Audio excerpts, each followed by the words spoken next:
Yes, what's up, ladies and gentlemen? This is Warzone Jones coming right back at you, pro wrestling related topic video. I'm gonna be doing a little different video this time. I'll be talking about my top 5 wrestlers who the WWE literally pretend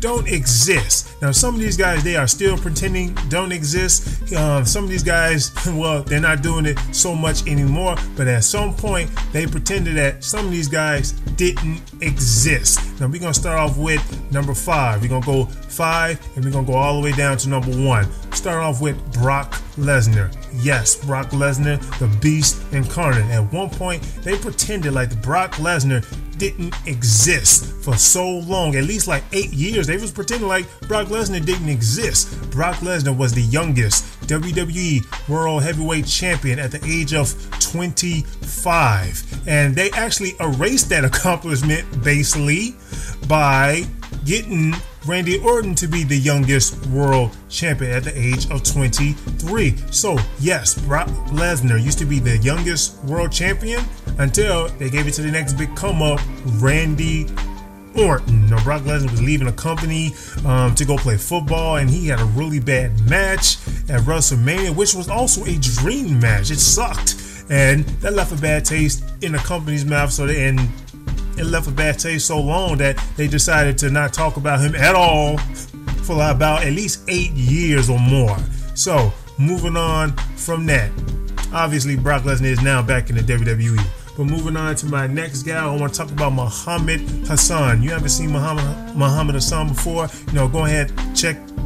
Type in his name. You might find some videos of him on YouTube. Matter of fact, you should. But Muhammad Hassan was wrestling in WWE, I think around like 2004, 2005, maybe 2003, somewhere around those years. And they had to get rid of this guy. They had to get rid of him because, well, the things that they were doing with him, he was this Arab American basically, and he was a heel. And as an Arab American, as a heel, he would say things about Americans and talk about like, why are you people booing me? Why do you treat me different? That wasn't me. I'm not the guy who took the planes and crashed it into the towers of New York City.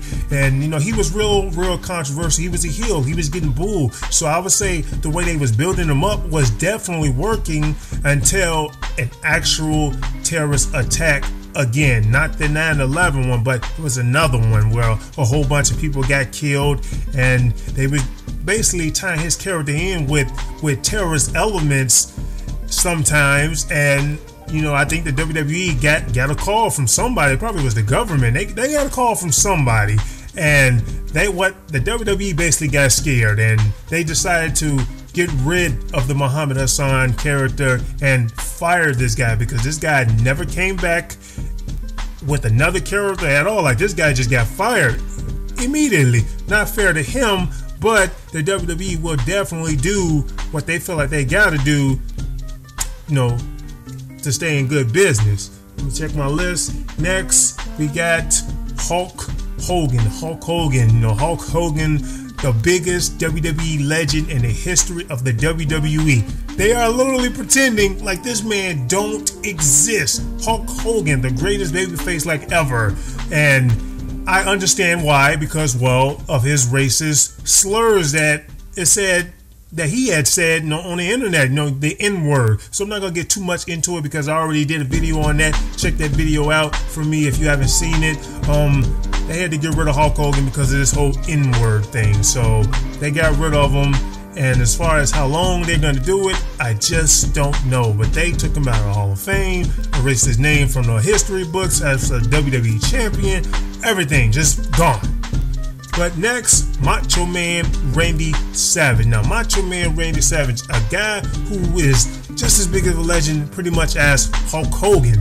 And they pretended at one point he didn't exist. Now, yes, he's in the Hall of Fame, but it took them so long to put him in the Hall of Fame. And I think it's because, well, I shouldn't say I think, but there's this big rumor.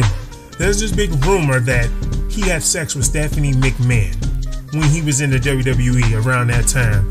Had sex with Stephanie McMahon. Now, this rumor, we don't know if it's true. It's just something that has been said over and over and over again. His brother had did an interview on the internet, and someone had asked him a question like, why is it Macho Man Randy Savage in the Hall of Fame? And he said, well, anyone who listens to wrestling on the internet pretty much knows that answer. He said that, like, who listens to wrestling on the internet? The rumors on the internet. The rumors on the internet, once again, is that he had sex with Stephanie McMahon. And I heard things like he was pissed off, that Vince McMahon was pissed off at him, that he lost them the Slim Jim deal. And, that was probably a sponsor for the WWE. So, hey, what can I say? Next, coming in at number 1, you probably guessed it, Chris Benoit. The guy who killed himself and also killed his family. He killed his family, then he killed himself. Enough said, the WWE definitely felt like they had to erase his name from the memory books. So, once again, this is What's on Jones. If you haven't done so, please subscribe to my channel. I'm out. Deuces.